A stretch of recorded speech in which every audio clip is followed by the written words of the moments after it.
কি লুকানো ছিল এতদিন? ইরান ইসরায়েল যুদ্ধের গোপন গল্প এবার সামনে এলো। ইরান কি সত্যিই মোসাদ এজেন্টদের সম্পূর্ণ নির্মূল করেছে? ইরান নিজেদের দাবি ও তথ্য সামনে এনে বলছে, এই যুদ্ধে তারা শুধু টিকে থাকেনি, বরং গোটা গুপ্তচর নেটওয়ার্ককে কাঁপিয়ে দিয়েছে। ইরানের দাবি, এই যুদ্ধ কেবল বোমা মিসাইলের লড়াই নয়, বরং গোয়েন্দা দাপটের প্রমাণ। ইরান জানালো, ইসরায়েল ও আমেরিকার বিরুদ্ধে যুদ্ধ নিয়ে এমন সব তথ্য সামনে এসেছে যা আগে কেউ শোনেনি। ইরানের পক্ষ থেকে বলা হয়েছে, জুনের 12 দিনের যুদ্ধে মোসাদের ৩৬ জন এজেন্টকে ঘায়েল করা হয়েছে। এই হামলাগুলো হয়েছে ইসরায়েলের গোয়েন্দা স্থাপনাগুলোতে টার্গেট করে। ইরানের দাবি, পুরো যুদ্ধ জুড়ে তারা ছিল ইন্টেলিজেন্স সুপার পাওয়ার। আইআরজিসি কর্মকর্তারা বলেন, তাদের হাতে ছিল ফুল ইন্টেলিজেন্স ডমিন্যান্স। আইআরজিসির মুখপাত্র তাসনিমকে বলেন, ইরানের হাতে ইসরায়েল নিয়ে সম্পূর্ণ তথ্য ভাণ্ডার রয়েছে। তাদের দাবি, মোসাদের ওই স্থাপনাগুলোতে ৩৬টি নিশ্চিত হতাহত তারা যাচাই করেছে। ইরান বলছে, ইসরায়েল যত আঘাত করেছে, ইরান তার যোগ্য জবাব দিয়েছে। আইআরজিসি কর্মকর্তার বক্তব্য, ইসরায়েল একটি স্ট্রাইক করলেই ইরান প্রায় হুবহু সেই ধাঁচে জবাব দিয়েছে।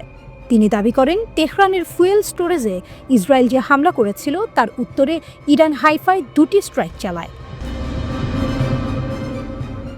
ইরান বলছে, তাদের মিসাইল ছিল মাস্টারপিস, আর ইসরায়েল সেটা স্বীকারও করেছে। কর্মকর্তার দাবি, হাইফার তেল শোধনাগার ছিল তাদের ইরানিয়ান মিসাইল মাস্টারপিসের লক্ষ্য।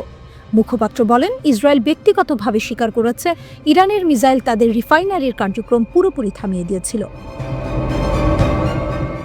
12 দিনের সেই যুদ্ধ থামাতে যুক্তরাষ্ট্রকে এগিয়ে আসতেই হয়েছিল। জুনের এই 12 দিনের ইরান ইসরায়েল যুদ্ধ শেষ হয় মার্কিন মধ্যস্থতায় করা যুদ্ধবিরতিতে। এর আগে ইসরায়েল ইরানের পারমাণবিক স্থাপনায় হামলা চালায় ও শীর্ষ সামরিক ব্যক্তিদের হত্যা করে। শুধু ইসরায়েল নয়, যুক্তরাষ্ট্র ইরানের পারমাণবিক স্থাপনায় বোমারু বিমান দিয়ে হামলা চালিয়েছিল। যুদ্ধ শেষ, কিন্তু ইরানের পাল্টা অভিযান তখন থেকেই শুরু। যুদ্ধের পর ইরান শুরু করে ব্যাপক অভিযান, মোসাদ এজেন্ট চিহ্নিত ও ধরার জন্য। রিপোর্ট বলছে, এই সময়ে ইরান ২১,০০০-এর বেশি সন্দেহভাজনকে আটক করেছে। অগাস্টে ইরান মৃত্যুদণ্ড দেয় রোজবে বাদি নামের এক পারমাণবিক বিজ্ঞানীকে, মোসাদের সঙ্গে যোগসাজশের অভিযোগে। এরপর যখন ইরানের সর্বোচ্চ নেতা মুখ খুললেন, বার্তা ছিল আমেরিকা ও ইসরায়েলের উদ্দেশ্যে পরোক্ষ বিদ্রুপ। ইরানের সুপ্রিম লিডার সরাসরি ইসরায়েল ও যুক্তরাষ্ট্রকে উপহাস করেন যুদ্ধ নিয়ে। তার বক্তব্য, 12 দিনের সেই সংঘর্ষে ইরান দুটো শক্তিকেই পরাজিত করেছে। খামেনি বলেছেন, তারা এসেছে, গোলমাল করেছে, আর খালি হাতে ফিরে গেছে।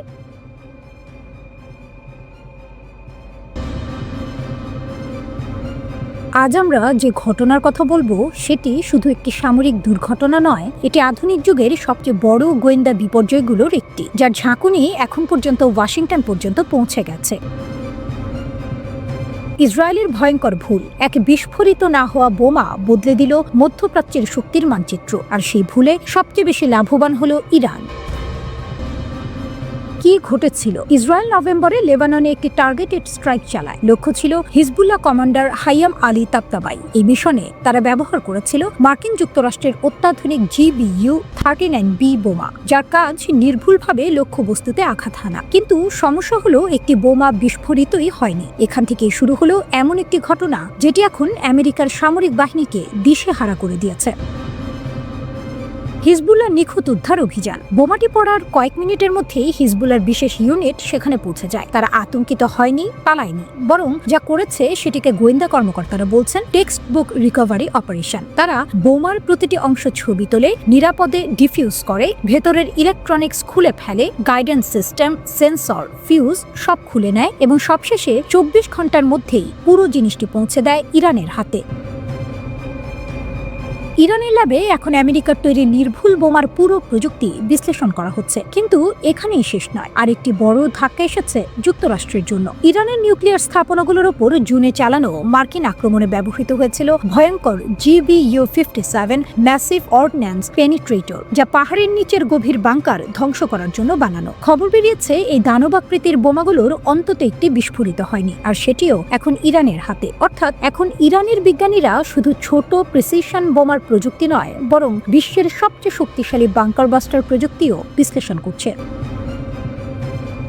ইরান কি করছে? ইরান কেবল প্রযুক্তি দেখেই থেমে নেই, তারা এটিকে কাজে লাগাচ্ছে। সাম্প্রতিক প্রতিবেদন বলছে ইরানের ফাতাহ হাইপারসনিক মিসাইলের নতুন ওয়ারহেড ডিজাইন করা হয়েছে GBU-57 এর প্রযুক্তি দেখে। খোররামশার 4 ব্যালিস্টিক মিসাইলের নতুন সংস্করণেও এই প্রযুক্তি ব্যবহার করা হচ্ছে। ইরান এখন এমন ওয়ারহেড তৈরি করছে যা 20 মিটার রিইনফোর্সড কনক্রিট ভেদ করতে পারে, যা আগের তুলনায় বিশাল অগ্রগতি। অর্থাৎ যেসব স্থাপনাকে একসময় নিরাপদ ধরা হতো, এখন সেগুলোও ইরানের মিসাইলের সামনে ঝুঁকিপূর্ণ।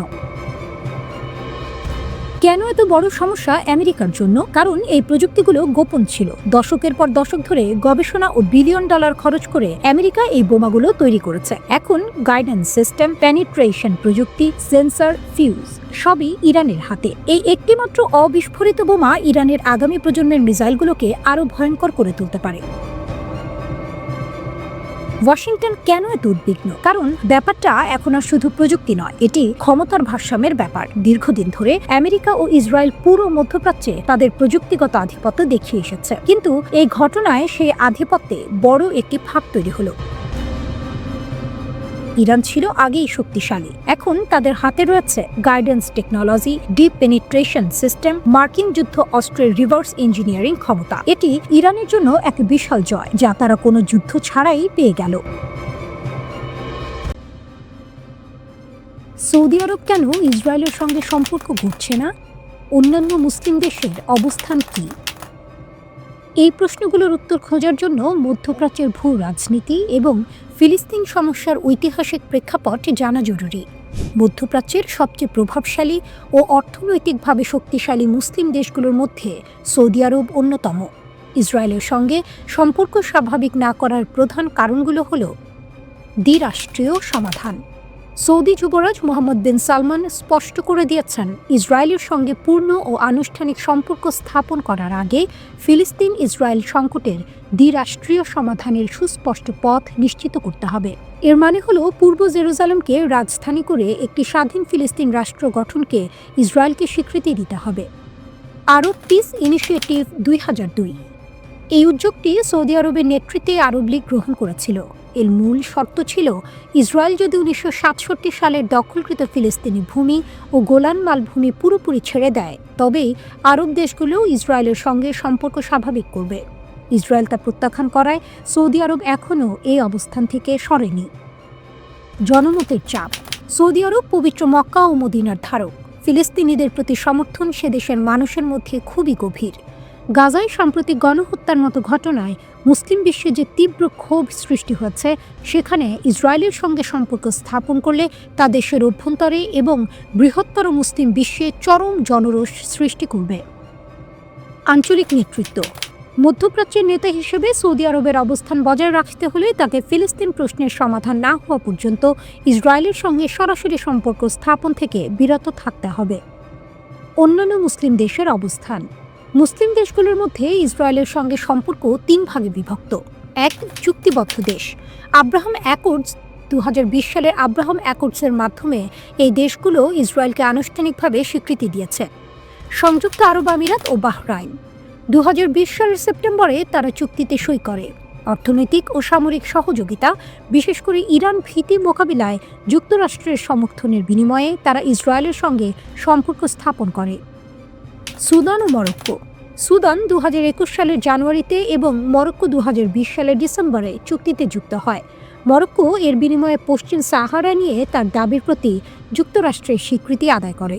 তবে গাজায় গণহত্যার পর এই চুক্তিবদ্ধ দেশগুলো নিজ দেশেই তীব্র জনবিক্ষোভের মুখে পড়েছে। 2. পুরনো চুক্তিবদ্ধ দেশ। মিশর। যুক্তরাষ্ট্রের মধ্যস্থতায় ক্যাম্প ডেভিড চুক্তির মাধ্যমে মিশর 1979 সালে ইসরায়েলকে স্বীকৃতি দেয়। এর বিনিময়ে মিশর সিনাই উপদ্বীপ ফেরত পায় এবং যুক্তরাষ্ট্রের আর্থিক সহায়তা লাভ করে। এই চুক্তির কারণে আরব বিশ্ব মিশরকে প্রতারক হিসেবে দেখে এবং আরব লীগ তার সদস্যপদ স্থগিত করে।